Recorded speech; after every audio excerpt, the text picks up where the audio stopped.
Chapter 3. Subtle Shifts. The small town of Verdant Hill was a welcome sight after weeks of near-constant travel. Nestled between rolling hills and a sparkling river, it was the kind of place where time seemed to slow down. The air was fresh, the streets quiet but lively with the gentle hum of townspeople going about their daily routines. Flower boxes lined the windows of quaint buildings, and the cobblestone streets were bathed in the golden glow of the late afternoon sun. It was a perfect spot for Ash and Serena to rest after weeks of non-stop journeying. Serena had been the one to suggest they take a few days off, and Ash, though hesitant at first, had agreed. They had both been pushing themselves hard, and it was clear that a break would do them good. Pokemon centers were great for quick recoveries, but sometimes they just needed to slow down and breathe. As they walked through the bustling marketplace, the aroma of baked goods and fresh produce filled the air. Serena, ever enthusiastic about experiencing new places, was already chatting with a local vendor about the best spots to explore in town. Ash followed a few steps behind, hands shoved into his pockets, his eyes wandering the busy square. It had been 2 months since their strange encounter with the sage, and in that time, Ash had been trying, unsuccessfully, to ignore the changes that had gradually taken hold of him. At first, they had been small, almost imperceptible. His hair growing longer, his skin softer. He had brushed it off as stress, or maybe the lingering effects of the body swap experience with Serena. But now it was impossible to deny that something was very, very different. His reflection had become a stranger to him. His once boyish face had softened, the angles of his jaw blurring into a more delicate shape. His hair, which he had tried trimming himself, only seemed to grow back faster, longer, and silkier. It now fell in soft waves just past his shoulders, and no matter how much he tried to tie it back or hide it under a hat, it never quite stayed out of the way. His eyes, too, seemed larger, framed by longer lashes that had never been there before. But it wasn't just his face. Ash could feel the changes in his body. His torso had shrunk, his chest and back narrower than they had been before, bringing him closer to Serena's size. His legs, while still muscular, had grown longer and more slender, giving him a strange, almost graceful gait that felt foreign to him. He wasn't used to feeling this. Light. He had always been athletic, strong, and sturdy in his movements. Now, he felt like he was walking on air, and the sense of displacement was becoming harder to ignore. The worst part was his voice. It hadn't changed drastically, but it had softened. The once raspy, boyish tone he was used to had smoothed out, becoming lighter, more melodic. He could still deepen it when he spoke, but the effort made him feel even more self-conscious. Every word that left his mouth felt like a betrayal of the person he used to be. Hey, Ash? Serena's voice broke through his thoughts, gentle but tinged with concern. Ash blinked, pulling himself out of his reverie. What? Serena had stopped walking and was looking at him, her head tilted slightly, her expression soft but worried. You've been really quiet today, she said, her voice gentle. Are you feeling okay? Ash swallowed hard, forcing a grin onto his face. Yeah, of course, just tired. I guess. It's been a long couple of weeks, you know?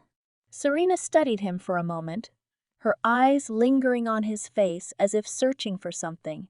Ash could feel his heart rate quicken under her gaze. Did she notice? Could she tell how much he had changed? He shifted uncomfortably, tugging at his jacket sleeves, which now hung loosely around his wrists. It was a subtle difference, but one he couldn't ignore. "If you're sure," Serena said, though she didn't sound entirely convinced. "We're going to be here for a few days, so if you need to rest, don't push yourself, okay?" Yeah, yeah, yeah, yeah. Don't worry about me," Ash said quickly, waving a hand to dismiss her concern. "I'm fine." Serena smiled, though the concern in her eyes didn't fade. "Okay, well, I'm going to check out the bakery. I heard they have the best croissants in this region. Want to come with me?" Ash opened his mouth to say yes, but something in him hesitated. He didn't feel like himself, didn't feel comfortable being around people right now. Not when he wasn't sure what was happening to him. Uh, maybe later. I think I'm gonna head back to the inn and rest for a bit." Serena gave him a sympathetic nod. "All right, I'll bring you back something. Just take it easy, okay?" Ash forced another smile. "Sure thing." As Serena turned and walked toward the bakery, Ash let out a long breath he hadn't realized he was holding. He felt guilty for brushing her off, but he couldn't shake the discomfort that had settled deep in his chest. He needed to be alone. He needed to figure out what was happening. The room at the inn was small but comfortable, with a single bed, a wooden dresser, and a window overlooking the town square. Ash had thrown himself onto the bed as soon as he had gotten back, staring up at the ceiling as his mind raced. He raised his hand in front of his face, turning it over slowly. His fingers were thinner than they had been, more dainty and delicate. He clenched his fist, watching how the tendons shifted under his skin. It didn't feel like his hand anymore. It didn't feel like him anymore. "What the heck is going on?" he whispered to himself, his voice barely audible in the quiet room. He had been trying to ignore it for weeks, telling himself it was just stress, or maybe some weird after effect of the body swap with Serena.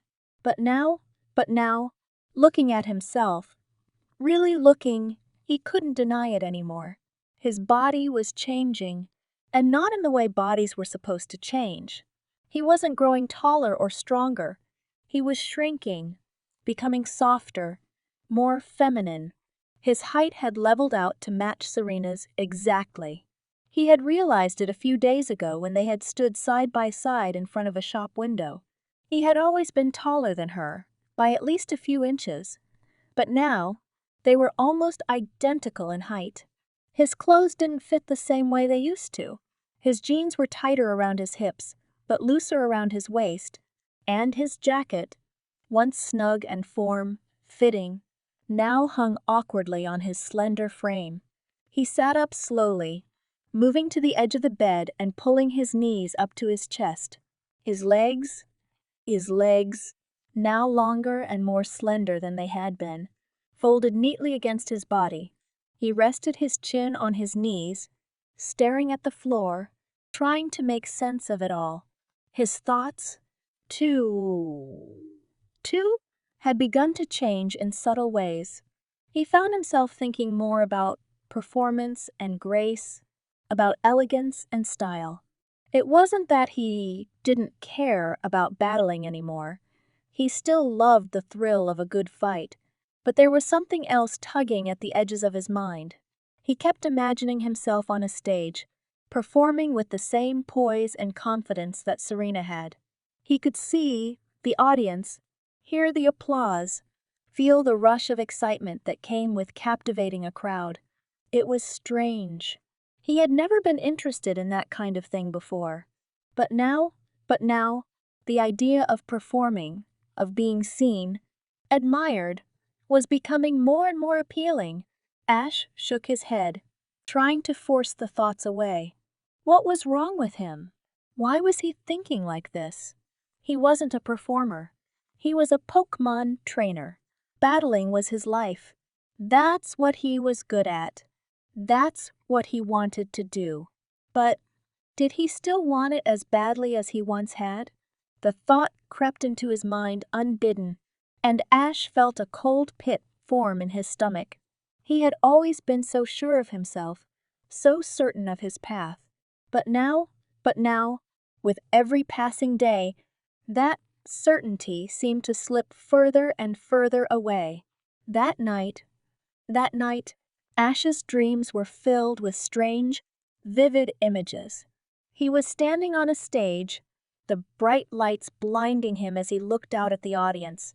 The roar of applause filled his ears, and he could feel the energy of the crowd washing over him like a wave. But when he looked down at himself, he wasn't Ash anymore. He was Serena. He was wearing her performance outfit, the one she had worn during her showcases. The soft, flowing fabric clung to his body, and his long, wavy hair cascaded down his back. He could feel the weight of the ribbons in his hair, the lightness of the dress as it swirled around him. And it felt right. In the dream, he moved with a grace he had never known before, twirling and spinning across the stage. The crowd cheered, their voices blending together into a single, thunderous roar of approval. Ash! No! Serena smiled, raising a hand to wave at the audience, basking in the adoration. But then, something shifted. The applause faded, and the lights dimmed. Ash looked down at his hands, watching in horror as they began to change, shifting back into his own. The dress melted away, replaced by his usual clothes. He was Ash again, but the stage was gone, and the crowd had vanished. He was alone, standing in a dark, empty arena. He opened his mouth to call out, but no sound came. His voice was gone. Ash woke with a start, his heart racing, his body drenched in sweat. He sat up, his breath coming in shallow gasps as he tried to shake off the remnants of the dream. It had felt so real, too real. He glanced over at the mirror on the dresser, half expecting to see Serena's reflection staring back at him. But it was just him, just Ash. His hair was a mess, falling in tangled waves around his face, and his skin was pale, almost translucent in the faint light of dawn. He ran a hand through his hair, his fingers trembling. The dream had shaken him more than he cared to admit. It wasn't just the fact that he had seen himself as Serena, it was how comfortable it had felt. How natural! Ash clenched his fists, his nails digging into his palms. He had to get a grip. This was just some weird after effect of their Bodyswap experience. That had to be it. Spending so much time as Serena had messed with his head made him think and feel things that weren't really his. It would pass. It had to. But as he looked at himself in the mirror, at the soft, almost feminine features staring back at him, he couldn't help but wonder, what if it didn't? The next morning, Ash and Serena sat at a small cafe in the town square, enjoying breakfast before heading out to explore the rest of the town. The sun was bright, the air crisp and cool, and the smell of fresh coffee and pastries filled the air. Ash picked at his food, his mind still preoccupied with the dream from the night before. He hadn't told Serena about it, and he wasn't planning to. She already seemed worried enough about him as it was. Serena, meanwhile, was chatting animatedly about the places they could visit later in the day. Her excitement was infectious, but Ash found it hard to focus. His thoughts kept drifting back to the strange changes in his body, to the softness of his skin, the length of his hair, the way his clothes didn't fit quite right anymore. And there's this really cool park on the edge of town, Serena was saying. They say it's a great spot to train Pokemon. Maybe we can check it out later? Ash blinked, realizing he hadn't been paying attention. Uh, Yeah, yeah, sure, sure. Serena frowned slightly, her eyes narrowing as she looked at him. Ash, Ash, are you sure you're okay? You've been really quiet lately. Ash forced a smile, though it felt strained. I'm fine. I'm fine. Really. Just tired. I guess. Serena didn't look convinced, but she didn't press the issue. Well, well, if you ever need to talk, I'm here. Okay? You know that, right? Right? Ash nodded, though inside, he wasn't sure if he could talk to her about what was really going on. How could he explain something he didn't even understand himself? As they finished their breakfast and prepared to head out, Ash glanced down at his reflection in the cafe window. For a moment, he thought he saw Serena's face staring back at him, but when he blinked, the image was gone. Shaking his head, Ash shoved his hands into his pockets and followed Serena out into the bright morning light, the unease settling deeper into his chest.